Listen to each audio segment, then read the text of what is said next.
in it. This barrel's for me. There's certainly a sense that Fergie liked to have fun, she liked to sort of play jokes, but actually it began to wear rather thin. She's like a sort of steamroller that just keeps going. And her other half, Prince Andrew, the Queen's second son, and by all accounts her favourite. He was the pin-up boy, if you like, of the royal family. He was the one who got the looks, and he was a good-looking young man. Together, they make up the most controversial couple in the royal family. High-profile problems have plagued them. I can't think of a worse thing than coming down to breakfast and find photographs of having your toes sucked seen by your family.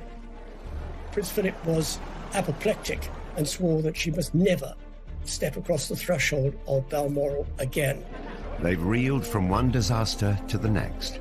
They're in a bubble. They've both had so much controversy. It's them against the world. So why has it gone so wrong for the royal couple? Is it about craving attention? At last, I have the turn to talk.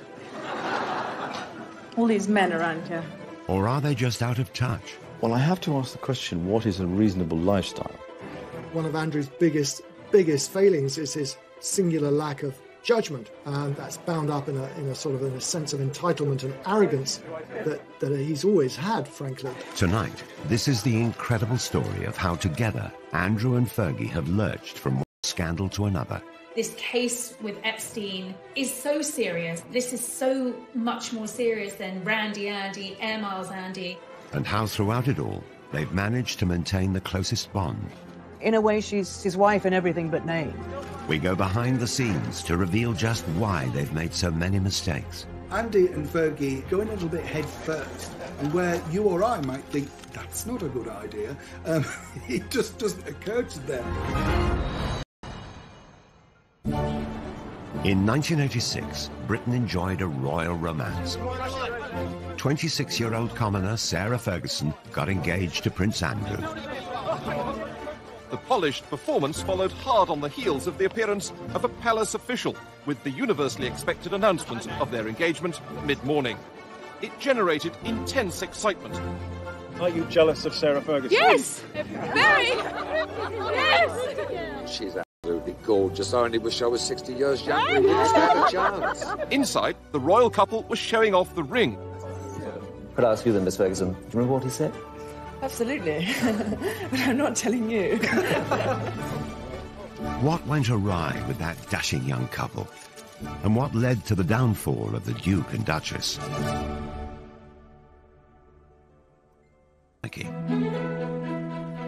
Her father, Major Ron, was polo manager, initially to the Duke of Edinburgh and later Charles. Sarah and Prince Andrew were friends as youngsters.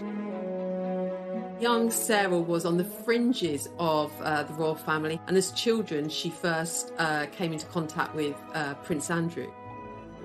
This idyllic childhood was ruptured by the breakup of her parents' marriage. Her mother, Susan, a former society beauty, caused a stir when she ran off to Argentina with a dashing polo player. Fergie and her sister Jane stayed with their father. The last big conversation she had with her mother before she went was her mother didn't like her hair. This is a girl of 12, and she really thought for many years her mother had left because her hair wasn't right. If you think your mother doesn't love you, I think you're always panicked by self-doubt. Sarah's father was terrific, but obviously he wasn't a housewife, and he wasn't great at cooking. He did master scrambled eggs, and they would just eat eggs out of a saucepan because he thought, well, what's the point of, dirtying all the plates? After her emotionally difficult teenage years, Fergie moved to London and shared with friends. There'll be an announcement this week. Her flatmate adored her. Sarah Ferguson's flatmate, Caroline Beckwith-Smith, is on holiday in Barbados. Just great fun, really, and interested in lots of things. Fergie threw herself into London life. She went on to have serious relationships. She wasn't the sort of unspoiled young woman that Diana was expected to be as mother of the future king. As Ron Ferguson famously said, of course she's got a past. She's 25, 26 years old. If she hadn't got a past, then there would be some serious questions to ask about. dated a stockbroker, then lived with a millionaire called Paddy McNally. She enjoyed the jet-set lifestyle in his chalet in Switzerland. She and McNally, who was a widower with 2 young sons, fell in love, and they had a fairly lengthy romance. But McNally was much older, almost 20 years older than Sarah. He was very rich. Fergie likes very rich men and was living a good lifestyle. But I don't believe for a moment there was any question of McNally proposing to Fergie. The romance and lifestyle came to an end. But in 1985, she found her prince. Although Fergie and Andrew had crossed paths in childhood, they'd had very different upbringings. Well, Andrew has a unique place in royals of Queen Victoria's reign. She and Andrew had a very close relationship. He's constantly described as the Queen's favourite son. They are extremely close, and in a way closer than Charles and Anne ever were. He was spoilt, and Andrew was pretty assured of himself. He knew what he wanted, and he made sure that he got it. He had the looks, he had the physique, and you either liked him or you didn't like him. I think a lot of people didn't like him. If some of his fellow pupils didn't like him, the same couldn't be said of women. Prince Andrew had already been christened with a number of nicknames regarding his life. Randy Andy is the best known. The prince has a practiced eye for the ladies, and his romantic adventures have been well publicised. The gossip columns make no mention of a serious romance at the moment, possibly because the list of temporary romances is so long. Andrew had served as a Navy helicopter pilot during the Falklands War, then later moved to HMS Brazen. His helicopter is a Lynx, which he's nicknamed the Hussy, as in the Brazen Hussy. He was one of the country's most eligible bachelors. Here was our hero wartime prince who came back from the Falklands, dashing and handsome with a rose clenched between his teeth. He was incredibly good-looking in his youth, and he was very popular with women, and he had an eye for women. The organisers of the sports display hadn't forgotten the prince's reputation with the girls. 12 of the most shapely danced before him, and the prince's face said the rest. Prince Andrew had had a rather checkered love life. He'd been in a relationship for a long time with Koo Stark, the American actress. Koo was an absolutely beautiful young woman, very much in love with Andrew, but she wasn't going to fit the bill for a royal bride. Although there had been rumours of marriage, the couple split. He was 26, he was at an age where the Queen really wanted to see him start thinking about settling down, and Sarah came into his life at just the right time. In 1985, Fergie appeared on the dashing prince's horizon, and the matchmaker was none other than Princess Diana. Diana and Fergie had met when they were younger, and Diana actually wanted Fergie to be her lady-in-waiting, but she was turned down, as she said, by the men in grey. So Diana thought, OK, I will get my own back. Ascot was coming around. Diana suggested that Fergie join the royal party, and Andrew met her, and they clicked right away. It was a fast match, a pretty quick romance. It was clear they would not be a traditional royal couple. Oh, you missed it. Sarah and Andrew fed each other what the Queen and other members of the royal family made of it, but it was something that they plainly both remembered because it was brought up in their engagement interview some nine months later. We were made to sit next door to each other at lunch at Ascot. Yes, and you made me eat chocolate profiteroles, which I didn't want to eat at all. I then didn't have it, so I got hit. Then Very it started hard. from there. I think that's probably where it... I was meant to be on a diet. They were both keen to set the date for a royal wedding. I would very much like it to be in the summer. And so would Sarah. Sarah more so. Because I think that... Get on with it. Get on with it and get it out of the way. She was often contrasted with Diana, and in those early days, Sarah came out of the contrast rather well, because Diana was seen as rather pale and wilting, you know, this delicate flower, whereas Fergie was robust like the wife of Bath. How did they look to you on TV? Oh, smashing. Really relaxed. I think they did really well. I hope it goes as well as they did for Diana Charles. Sarah Ferguson was going to be a Navy wife, and as she was from a military family background, it seemed a perfect match. The Queen approved of her favourite son's choice of bride. Westminster Abbey, the focus attention tomorrow, and where today the more intrepid spectators have already staked out their patches to get a good view. On a hot July day in 1986, the country celebrated.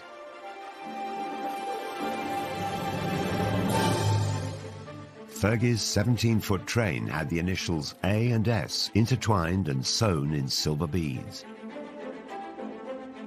Everybody thought it was stunningly beautiful, and as she always said, I walked in as a commoner and I walked out as a duchess. A bit of a fairy tale, that, wasn't it? I mean, it's Cinderella, you know. At this precise moment, Sarah Ferguson became Duchess of York. They come out of signing the registry and a royal bride and groom curtsy to Her Majesty the Queen. A lot of brides have been quite sombre at that moment. Fergie's giving a big smile to the Queen, and the Queen, I think, is smiling right back. So there's that feeling this is going to be fun. Even on her big day, it was clear that the new bride was going to create waves. Sarah later revealed that she'd been asked not to kiss Andrew on the balcony at Buckingham Palace, and I think perhaps in a hint of her rebellious nature, Sarah's attitude was, well, here I am, hundreds of thousands of people in front of us here. I've got my prince, I'm going to kiss him. And she did. Others were not as impressed by the displays of exuberance. I was commentating at the time at the wedding, and when they went behind the altar screen to go and sign the registry, they were larking about a bit, and I said to my co-commentator, that's a marriage that's not going to last. Press and public adored the new, fun, unfussy couple, especially the all-action Duchess. I think that their brand and their image was really positive. Creating a positive impression enables you to kind of influence and effectively manage your reputation. The newest arrival typifies the greater freedom of the young royals, becoming the first royal duchess to get a pilot's license, complete with very un-Biggles-style hair grips. I was absolutely in love with Sarah Ferguson as a wee girl. I thought she was just so refreshing. I think they had this amazing honeymoon period. They really were the golden couple, and she was really seen as a genuine breath of fresh air. The Yorks weren't just a hit at home. The following year, the couple embarked on a 25-day tour of Canada. Their tour of Canada went extremely well. There were tens of thousands of people pouring out wherever they went. They wanted to see the new bride, they wanted to see the new bridegroom. It was a terrific tour, that tour to Canada, 1987. I was on it, actually, and it was a great privilege to be there. They were hugely popular. They were enthusiastic. I think that's what the public reacted to. They weren't there just to cut the ribbons at the opening of things and say, how nice to meet you and have you come far, but actually engage with people. I could not go through a whole tour, letting my darling husband of a year and a day do all the public speaking. So we agreed, for once, that I should have the last word tonight. The Yorks were like no other royal couple before, more relaxed and far less serious. You make us feel so at home here. And I'm just a little bit sad that number 99 of the Edmonton Oilers isn't here to meet me tonight. But the fun times did not last long. Stormy waters soon appeared for the Navy wife and the handsome prince. She was a very passionate woman, and, you know, within months, weeks of marrying, she found her husband was away all the time. And Fergie's desire for attention started to grate with the public. All that her natural charm that had been celebrated initially began suddenly to be seen as rather unsophisticated and inappropriate.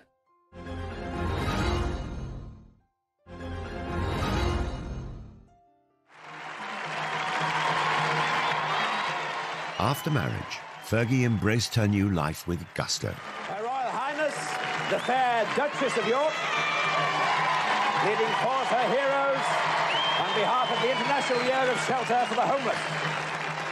In 1987, she took part in the now infamous It's a Royal Knockout. His Royal Highness, the tantalisingly eligible Prince Edward. It was younger members of the royal family actually making fools of themselves, and it was bad television. It was bad for the royal family. A one-off charity event organised by Prince Edward, it was hosted on the lakeside lawn at Alton Towers. Fergie and Andrew had their own team. Basically, we're the best. We're the best blue bandits there are.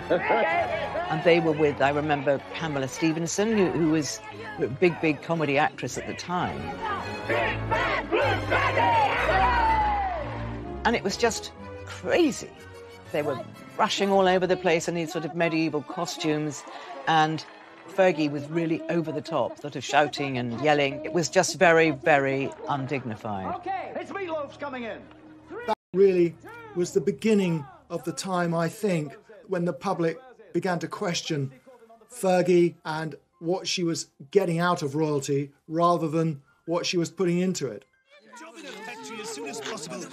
Like many others of the time, she was mocked mercilessly on the satirical puppet show Spitting Image. Oh, do get a move on, Lurgy, you old slag. It's been well over an hour. I know, sausage, but I'm putting on my makeup. They very much heightened some of the tropes about her. So, you know, they made her hair very, very red, and they really accentuated her freckles. And they also, rather cruelly, made a big issue about her weight. Get your royal T-shirts here. 4 sizes, small, medium, large and Fergie. If you're Sarah Ferguson watching that, you are going to feel a sting of pain. Come on, then. Come on, lads. The Duchess was struggling to adjust to her new royal life. She was vulnerable, and it didn't help that there were cruel comparisons in the press to her elegant and beautiful sister-in-law, Diana.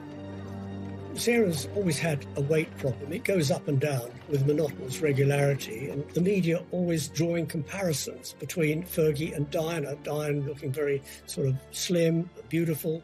Fergie not looking so slim, not looking so beautiful. Very difficult and very unfair. As the media coverage turned negative, Fergie found herself getting flack from all sides. She came in for some criticism for liking the product too much. This barrel's for me. Come on, baby. The honeymoon was over. Royal Yacht Britannia, Royal Yacht Britannia. We wish to welcome you to the port of Long Beach, Los Angeles, on behalf of the entire group here. In 1988, the couple visited California. Hollywood loved them. Your Royal Highness. But the UK press didn't. The previous Canadian tour had been a triumph, but this trip was branded tacky and excessive. They felt she was trying just a bit too hard.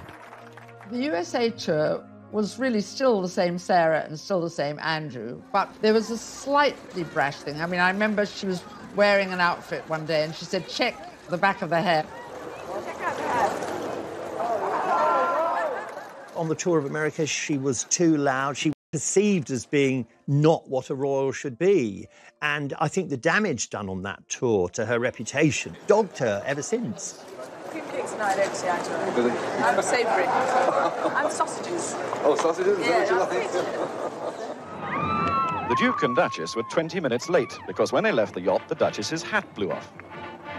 And on this day, the hat was particularly important. Again, Fergie's confidence and lack of inhibition of protocol made headlines. At last, I have the turn to talk. She confidently dealt with a heckler. All these men around here. There was one occasion at a dinner, there was one particular senator, and he'd probably had one too many drinks, and he kept on calling out, "We love you, Fergie, we love you, Fergie." Love you! And she just sort of retorted, I'll see you later. The British media thought it was the wrong thing to do. It was the wrong sort of reaction. I think she handled it particularly well. What is it? If Sarah Ferguson's quip didn't win over the stuffy press, then her over-familiarity with them didn't help her cause either. At a swish reception, she divulged intimate details about her clothes. For that tour, she was head to toe in French couture, and joked to the press there that she was wearing Marks and Spencer's knickers. This is not what you're expecting the Duchess of York to say. And remember, the previous Duchess of York had been the Queen Mother. So you're talking about a changing view of the royal family. You're talking about the country changing. They want them to be up on a pedestal, but then when they say something like that, they think, oh, you've slipped down from the pedestal. Back home, the continuing attention-seeking gaffes didn't go down well, and the press began to worry Fergie was somehow leading Diana astray. There's certainly a sense that Fergie liked to have fun. She liked to sort of play jokes. But actually it began to wear rather thin, and she was seen increasingly as a bad, unsophisticated influence on Diana and Prince Andrew, and something of a loose cannon. The Royal Duchess and Princess Diana were caught larking around at the races. There was an iconic picture of them at Ascot behind. It was a great shot. But I think, obviously, that was another opportunity to say, you know, she was a bad influence on Diana, which it actually really wasn't true. Never learn, do you? Fergie had a love of foreign holidays, particularly skiing. She's renowned as the finest skier in the royal family, and today only the best amongst her party could keep close to her. Can't get any closer, we'll fall over. Hang on a minute, we're just doing this thing. In Switzerland, the two royal couples posed for the press. Again, it looked like the Duchess was a poor influence on Diana. They were on a slope of a mountain, and I think, and it was snowing, and Diana was slipping a bit, and then Diana and Fergie slipped into each other, sort of on purpose. They were really larking about, and they were just wonderful pictures. Did you get that? And then Charles got annoyed because he thought it was undignified. That came back to haunt Fergie, those photographs. It wasn't all bad press. So have you managed to name your baby yet? No names? Was it quite an ordeal yesterday? It was a long time, wasn't it? It was a long time, but she came through it very, very well. You looked very worried earlier in the day, sir. That's because I was on my way to the dentist. So, 2 years after their marriage, the Yorks celebrated the birth of their daughter, Beatrice. Eugenie followed 2 years later. God save the Queen! Our wishes to both the baby, to the father and the mother. But the happy family didn't last long. Prince Andrew was away at sea for many weeks of the year. His posting follows 3 months of specialised training, and the Duke will now lead a flight team aboard the frigate for around 18 months. In the early years of their marriage, Andrew was serving as a naval officer, which meant that he was frequently sent away. And for Sarah, that meant being at home at the palace on her own for long periods of time. And in fact, she later recalled that she got to see her husband 40 days a year. The rest of the time, he was absent. It's terrible. I mean, you're going away and leaving what you love behind. It's a fantastic job for a single man. It's getting less and less so for a married man. The new mother was lonely and lacking support. In 1992, private photos surfaced. A cleaner found a set of holiday snaps showing the Duchess and her 2 children with a Texan, Steve Wyatt. Wyatt was handsome and attentive.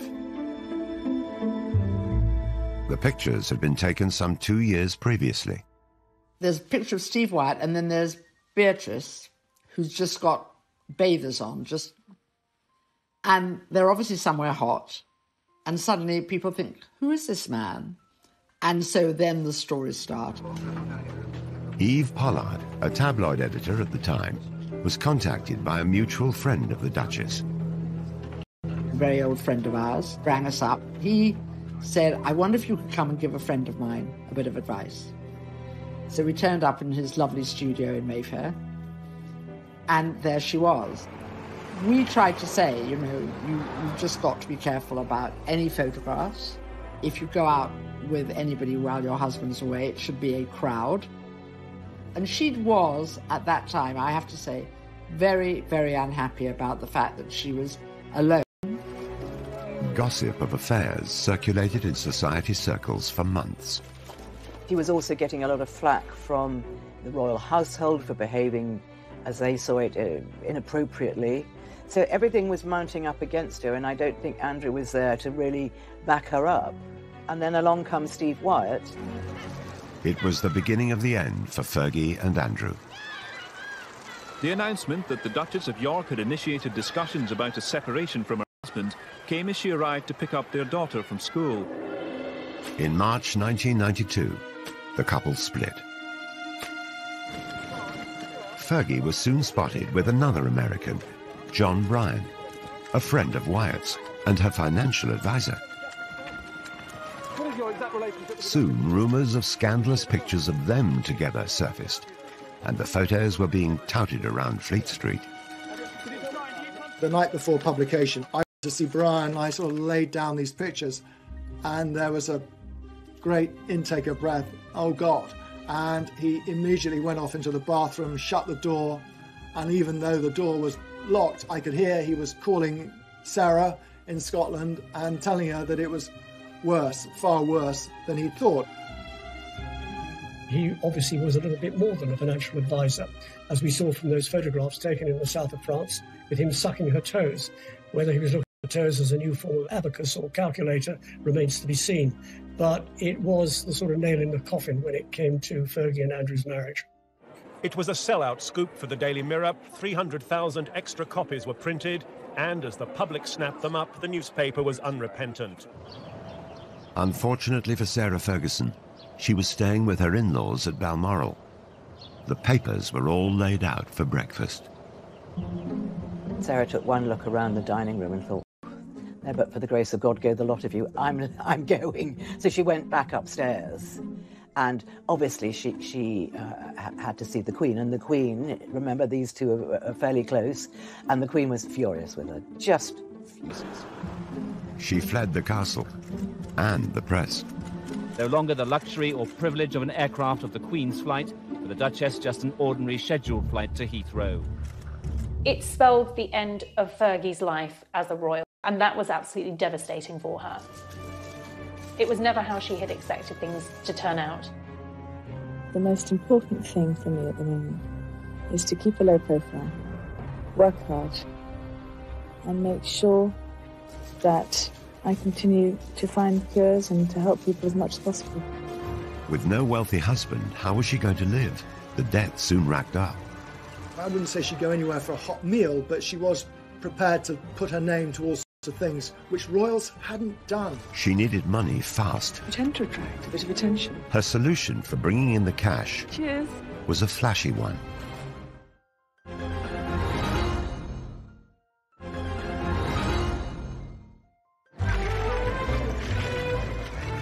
The Duke and Duchess of York announced their divorce in May 1996. By August that year, Sarah Ferguson was no longer able to use the title Her Royal Highness.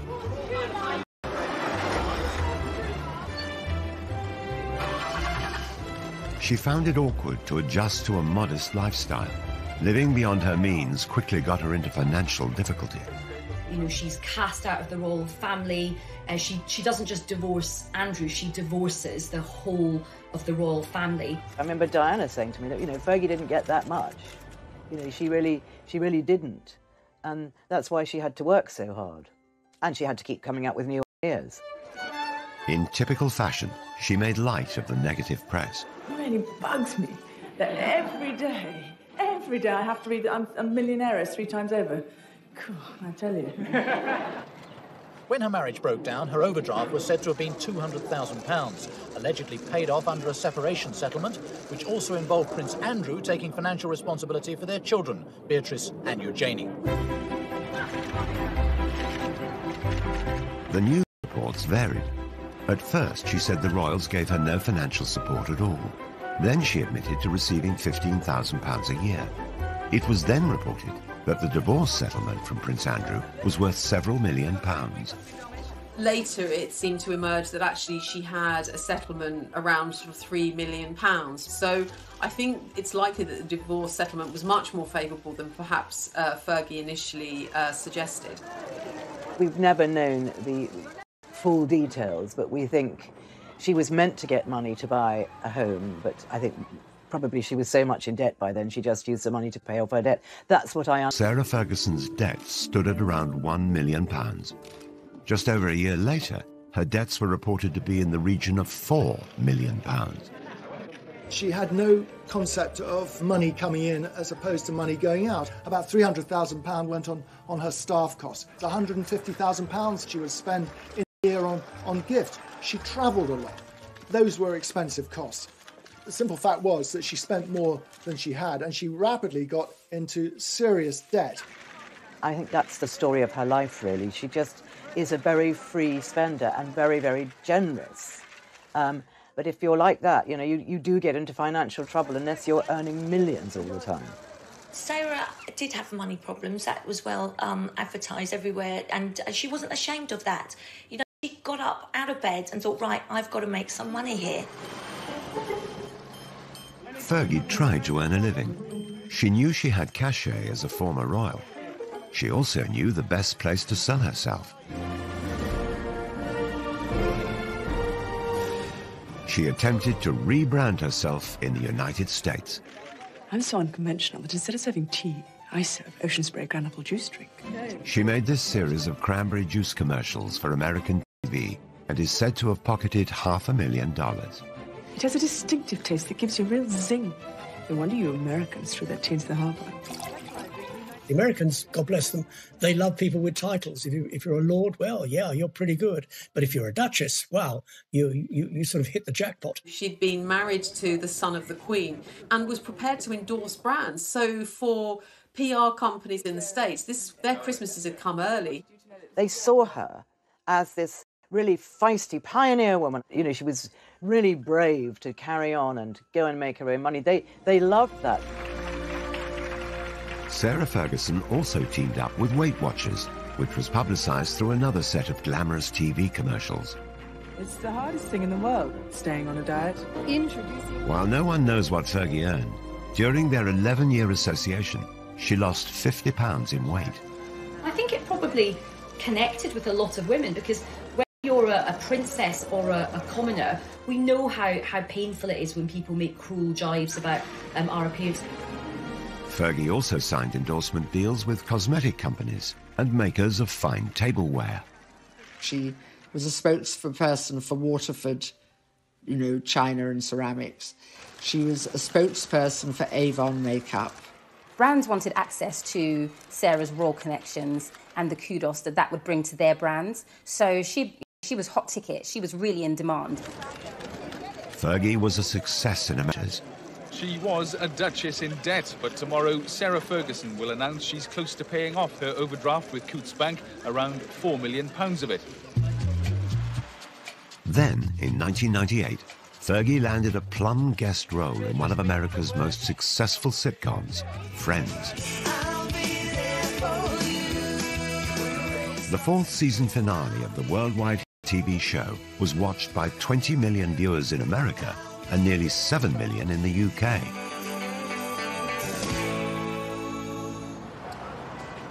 Filming brought the Friends cast to London for a major wedding storyline. The character Joey photographed Chandler outside Westminster Abbey. Then who should turn up among the stars but the Duchess of York? They may call it a bit part in the business, but she could have been paid as much as £900 for an hour's performance. Jay says you don't really like his hat, but I think it's kind of dashing. The fact that Sarah famously appeared as herself on an episode of US TV sitcom Friends, I think was a key positive moment for her. Appearing on the episode of Friends for some people would be the ultimate kind of cult appearance, and I'm sure her daughters thought it was amazing. Fergie, baby! But, this was not becoming of a former royal princess to appear on, an American sitcom. Of course, really, if she'd had any kind of royal status, she certainly wouldn't have been allowed to have performed in Friends. I think actually out of all the TV projects that she did, the British public warmed to her for doing this one. This wasn't hugely embarrassing. Even so, Fergie had profited from her royal status. The royals put their names to organisations and charities. Sarah was using it to make money, which upset the royals terribly. Making money from her royal status was one thing, but Fergie went a step further and cashed in on the story of her royal private life. The fact that she went out into the commercial world, as long as she wasn't besmirching the royal family, wasn't trading on secrets and telling stories out of school, that they had to live with it. But as soon as you start sort of saying things that patently aren't true, then that is upsetting. Sarah Ferguson published her autobiography, My Story, in 1996. She told the world that she'd been made to feel unwelcome in Buckingham Palace and revealed secrets about the breakdown of her marriage to Prince Andrew. The Queen is said to have been particularly displeased, as is Princess Margaret and Prince Philip. So the real big guns in the royal family are really, really upset by all of this. A new book meant a promotional tour, and Fergie was back off to America. You're sitting in the palace and you felt a sense of hatred for yourself. That doesn't compute in our Princess Cinderella Duchess mind. You understand? Okay, so that is the fairy tale. That is the fairy tale. But then comes the realism that you actually you didn't marry to get the fairy tale. You married a man. You fell in love and you married the man, and then you've got to come to terms with the fairy tale. Now, there was a certain amount of sympathy for her in the United States. Poor Fergie, whinging about how she was badly treated at Buckingham Palace, which is a bit rich, but Buckingham Palace weren't going to react to that. So when you moved into the palace, were you surprised? I mean, the way you described your little, as you describe it in the book, I'm thinking it's a little dark room down the hall at Buckingham Palace. Yes, it's on the second floor. It's all burgundy and very dark. And the light bulbs are only 30 amps, so they don't put any light. Not only was she cashing in on her own royal status, she was lifting the lid on being inside the royal family, letting the public in, and that's a big no-no. Despite selling her royal secrets, Fergie remained on good terms with Prince Andrew. His active service in the Navy was coming to an end, and a new, controversial chapter in his life was about to start. Since 1997, he's worked in London for the Navy's diplomacy unit. Now that he's on Civvy Street, Andrew is going to be a roving ambassador promoting British trade overseas. Fergie's ongoing quest to make money played out in the media. But there were more PR disasters on the horizon, and this time, a scandal of epic proportions. She'd done something very, very stupid. I think she really had to lay her soul bare in order to sort of exonerate herself from what she'd done.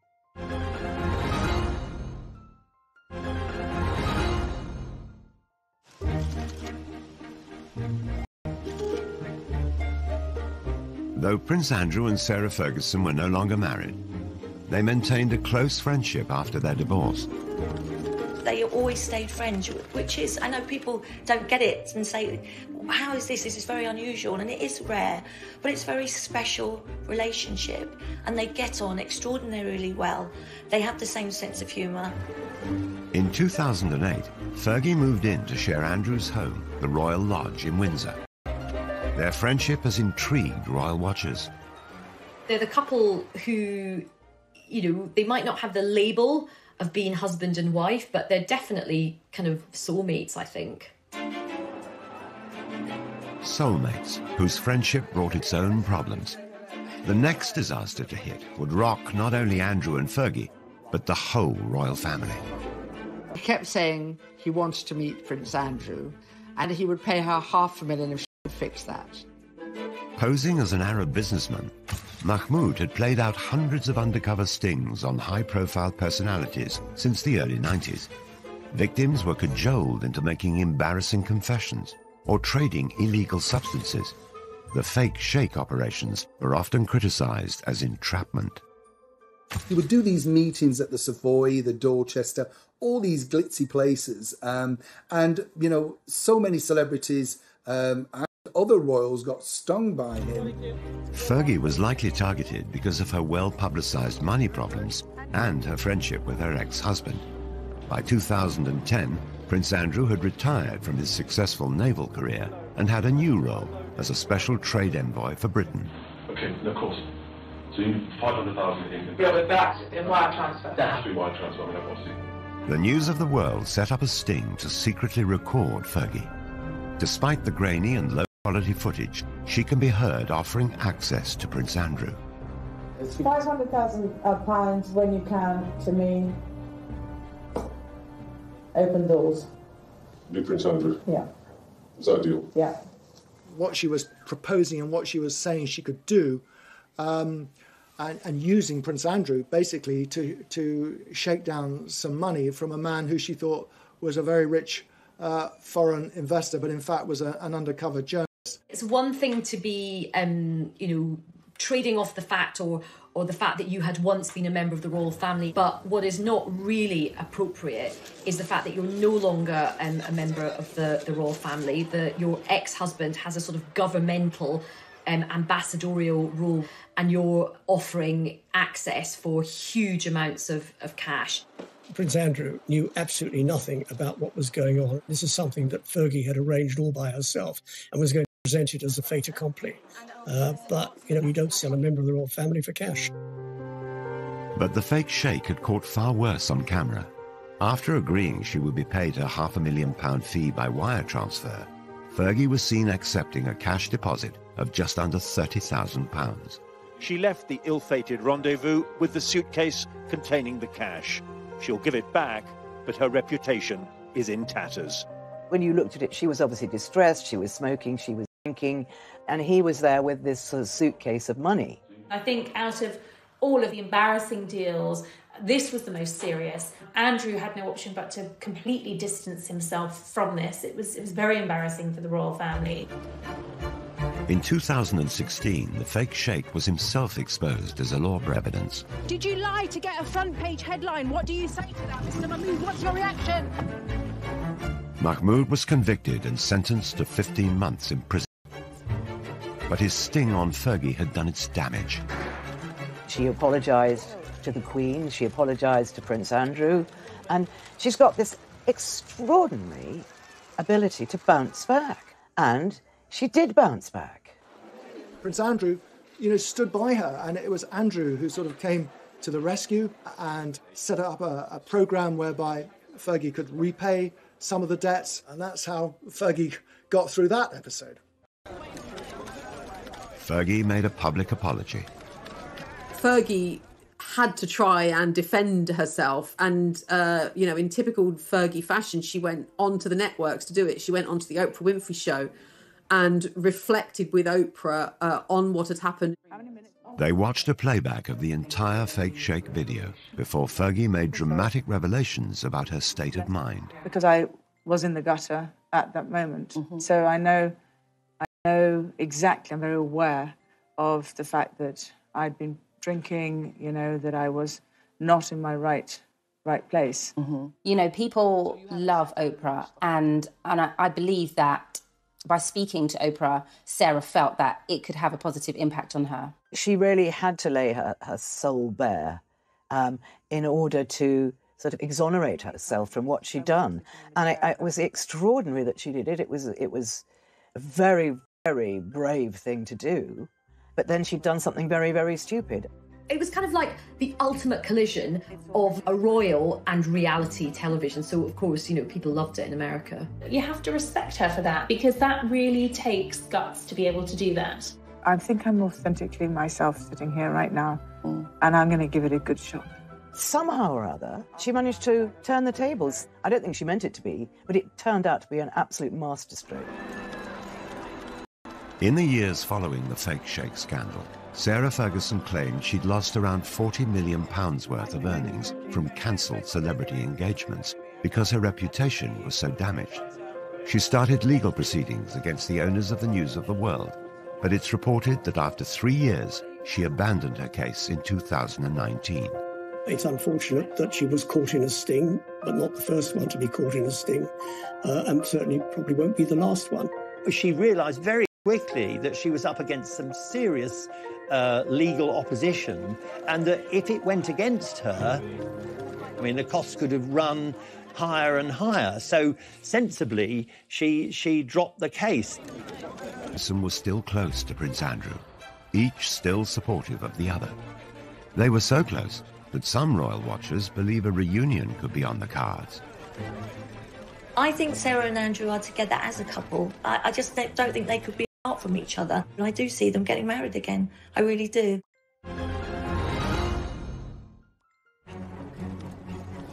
Disaster after disaster. But remarkably, Andrew and Fergie remained close. It has to be the most extraordinary relationship that there's ever been of a member of the royal family. Andrew and Sarah married in 1986, split up in 1992, were divorced in 1996, and yet have remained together happily ever after. Sarah refers to Andrew as her bestest friend, her knight in shining armour. Andrew and I speak every day, and it's very important that we do keep that huge friendship. They may have divorced 24 years ago, but the pair still live together. They have their holidays together. They have a home they bought together in Switzerland, a skiing lodge. And in fact, they now spend most of their time together. It is interesting that neither of them have really found anyone else since their divorce. And I think even though they're not formally married, I think they kind of are together, like in an emotional sense. Their intertwined lives have raised many questions about their relationship. There are constant rumours and endless speculation about the possibility of them one day remarrying. And I think largely fuelled by the pair of them speaking so openly and fondly about each other. No, we're not married, and, you know, we're very happy with the way things are. Nothing going on there? Carl? I don't know. No, I mean, as people have if. needs. Really? I think Sarah and Andrew are together as a couple. And I do see them getting married again. I really do. But Fergie has repeatedly embarrassed the royal family. So could she ever be accepted back? Fergie did upset a lot of people. I mean, chiefly among them, I would say, Prince Philip. You know, nothing would ever happen while the Duke of Edinburgh is still alive. Such is the grudge that he still bears against Sarah. Fergie may never be able to win over her former father-in-law, but it does appear that the Queen is slowly welcoming Fergie back into the royal fold. Queen still has a soft spot for Fergie, and very occasionally Fergie's invited up to Balmoral. After the Duchess was excluded from William and Kate's wedding, a sign of acceptance was the invitation to Harry and Meghan's. She was ousted for a long time, and I think she found that very sad. Regardless of their marital status, the Yorks continue to present themselves as a family unit. The Prince, Fergie, and the two princesses, and all four attract ridicule. How do I look? Like a puppet of the bourgeois oppressors? Perfect. See you later. I mean, Beatrice's hat, which was unusual, was compared from everything from a loo seat to a pretzel. Just like her mother, Beatrice shrugged off the ridicule and put the hat up for auction, raising £81,000 for charity. It's also been noted that the princesses have inherited their parents' love of the high life. Beatrice and usually seem to spend an awful lot of time travelling at someone else's expense. Usually it often involves private planes or luxury boats. But they do both now have full-time jobs. Beatrice is a vice president for a software company in the States and usually has a senior position at an art gallery in Mayfair.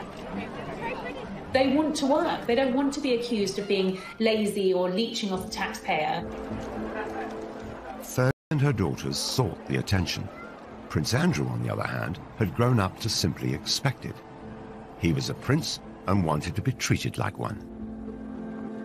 On leaving the Navy in 2001, Prince Andrew took on a new role. He was given a pretty plum role. He was made a special representative for trade and investment, which essentially saw him travelling around the world representing Britain. At the beginning, it was all going very, very well. And people were quite interested all over the world, meeting the Queen's son. Where he fell down is that at the end of the day, when work was over, he went off to play. But you don't play at the taxpayer's expense. It was noted that his trips abroad, supposedly on government business, seemed to go via ski slopes, top golf courses, and other exotic locations. He wasn't called Air Miles Andy for nothing. You know, this is the man who saw fit to take a helicopter ride from Windsor to Kent to play golf at a cost of £5,000 to the taxpayers. The Duke's travel expenses were £4 million during his decade in the role, and his security costs another $10 million. What is an extravagant lifestyle? Travelling by private jet, using helicopters when you could take a train. But it is again, it is the maximisation of my time for the best value for money, and that's the way that... Terrible publicity for the Yorks. Once again, they appeared to shame the royal family. He can't sort of, like his wife, he can't step outside himself and say, how does this look? It did seem to become a little convoluted between what was for Britain and what was for Andrew. Prince Andrew was plagued with controversy. 2007, the Duke and Duchess of York's marital home, Sunninghill Park, was sold. It had been a gift from the Queen, and the unusual circumstances surrounding the sale prompted further criticism about Andrew's business dealings. When their marriage broke down and it came to selling the house, it took a long, long time, and Andrew was desperate to sell it because he needed the money. I think it had been on the market for several years. Quite remarkably, he managed to sell it to a Kazakh billionaire who not only bought it, but bought it for £3 million over the asking price. The buyer was the son-in-law of the former Kazakh president. He paid £15 million for the property, despite then apparently leaving it empty for 8 years. Not a brick of it remains to this day. It was bulldozed to the ground. It was later reported that Andrew had tried to help the Kazakh oligarch become a client of Coutts, the bank used by the royal family. And the controversy kept on coming. It appeared that the prince simply didn't care what people thought. From his meetings with Colonel Gaddafi's son to holidays with a convicted Libyan gun smuggler. He seems to delight in these relationships, and it's said it's because he's very much drawn to power and wealth. But one of Andrew's friendships would prove more damaging than them all. I mean, this is so much more serious than Randy Andy, Air Miles Andy. And this is a criminal case.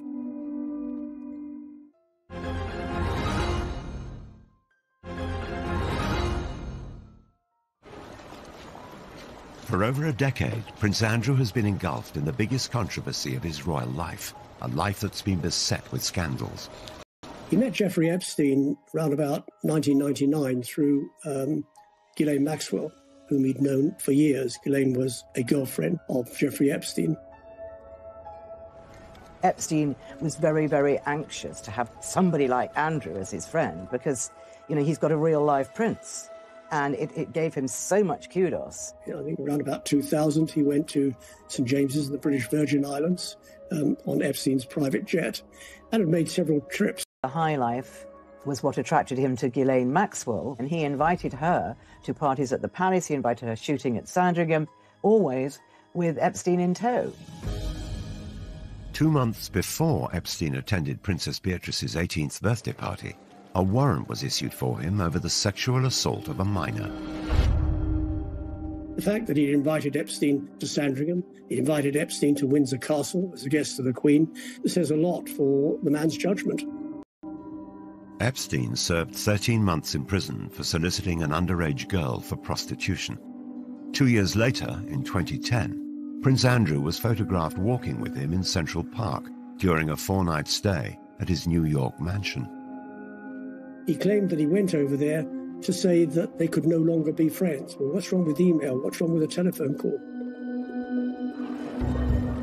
It was also revealed that Sarah Ferguson had accepted a loan from Epstein. The Duchess quickly admitted her mistake, stating, "I have made another huge error in my life in order to get debt-free." The story exploded. Prince Andrew was accused of sexual misconduct. It was a wicked time in my life. It was a really scary time in my life. I had just been abused by a member of a royal family. She alleges that she was forced to sleep with Prince Andrew when she was underage. Very serious allegation. It's one which Prince Andrew denies. Epstein committed suicide in jail in 2019. Prince Andrew has strongly denied the accusations made against him, and he made a rare and very controversial interview from inside Buckingham Palace. Do you regret the whole friendship with Epstein? Now, still not. And the reason being is that the people that I met and the opportunities that I was given to learn, either by him or because of him, were actually very useful. The fact that, as reported, that he said to the Queen that it had gone well gives a very clear indication of the man's poor lack of judgment. Prince Andrew's interview was widely criticised. This was one disaster too many. Days to the interview, Andrew stepped down from royal duties. There have been many ups and downs for Sarah and for Andrew, but, you know, for the Duke of York to essentially be forced into an early retirement, to step down as a senior royal, is a sign of just how serious this is. He can't do any charities. Virtually everyone who had anything to do with him has now... Statement saying the Duke of York expressed regret for his ill-judged association with Jeffrey Epstein. But the story just won't go away. This week, former Epstein associate Ghislaine Maxwell was arrested. She denies the charges against her and any wrongdoing. American authorities have made a formal request for Prince Andrew to speak to them as part of their inquiries. They claim previous requests for help have been repeatedly declined, whilst Andrew's lawyers say his offers of help were effectively rejected. There are clearly questions that need to be answered, and you know, we have yet to see whether the Duke is going to cooperate. There are precious few people standing by him, I have to say. As time goes on, more and more of Andrew's support has sort of melted away, but there is one solid support, and it's Sarah.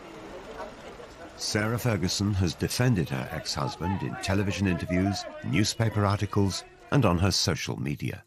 It is just shockingly accusatory lies, which I won't stand by and let anybody believe, or I just have to shut it down right now. She knows she's going to get a lot of criticism for standing by Andrew at the moment, but that's what she does. She's so loyal, and she'll do anything to protect her family. Andrew stood by Sarah when she was in trouble. He was remarkably patient, and she is now standing by him. I think they're in a bubble. I think they've both had so much controversy. It's them against the world. When you grow up in the royal family, especially Andrew, who was spoiled by his mother, Charles is much more sensitive, much more aware and worried about how he appears to the public. Andrew was cosseted. He was the favourite son, and the Queen brought him up to think he could do no wrong. Surrounded by controversy, the future of the couple is uncertain. One of the side effects of Andrew's standing down from royal life is that he instantly lost a means of earning a living. And all the indications are he will never come back as a working royal. But if anyone can bounce back, it's surely Fergie. Again and again, she's experienced humiliation. The one thing that Sarah won't lose is that capacity to surprise all of us.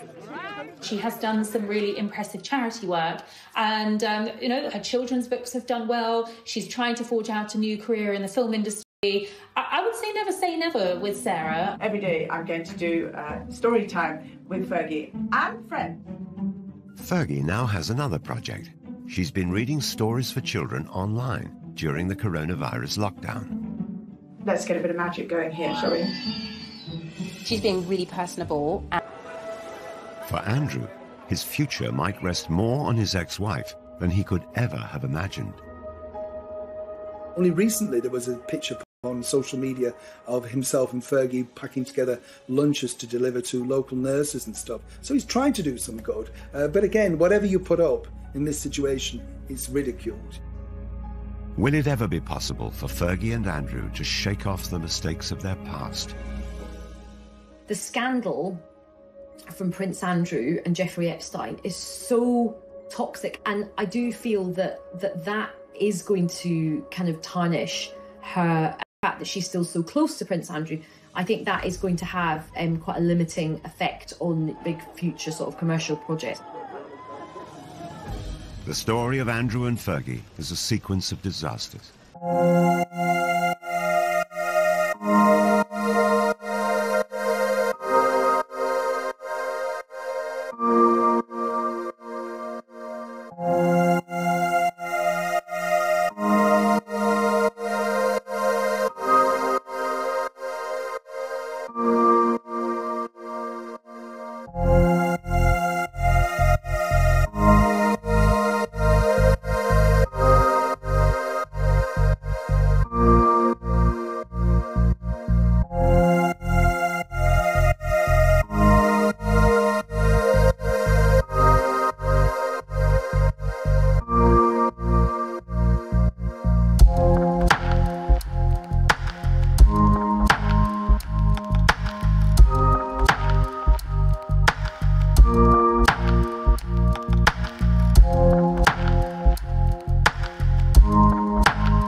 led to the downfall of the Duke and Duchess.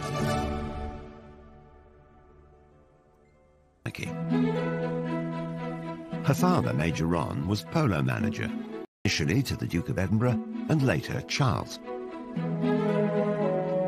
Sarah and Prince Andrew were friends as youngsters.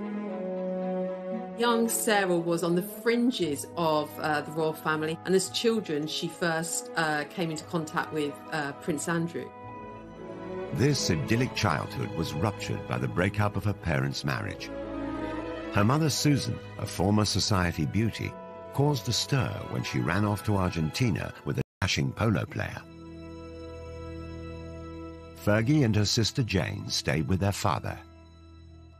The last big conversation she had with her mother before she went was her mother didn't like her hair. This is a girl of 12. And she really thought for many years her mother had left because her hair wasn't right. If you think your mother doesn't love you, I think you're always panicked by self-doubt.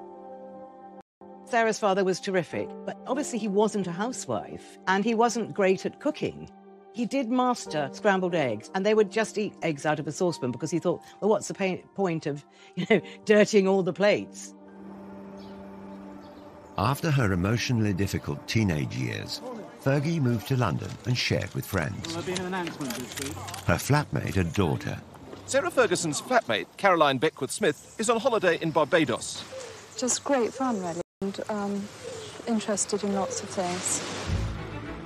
Fergie threw herself into London life. She went on to have serious relationships. She wasn't the sort of unspoiled young woman that Diana was expected to be as mother of the future king.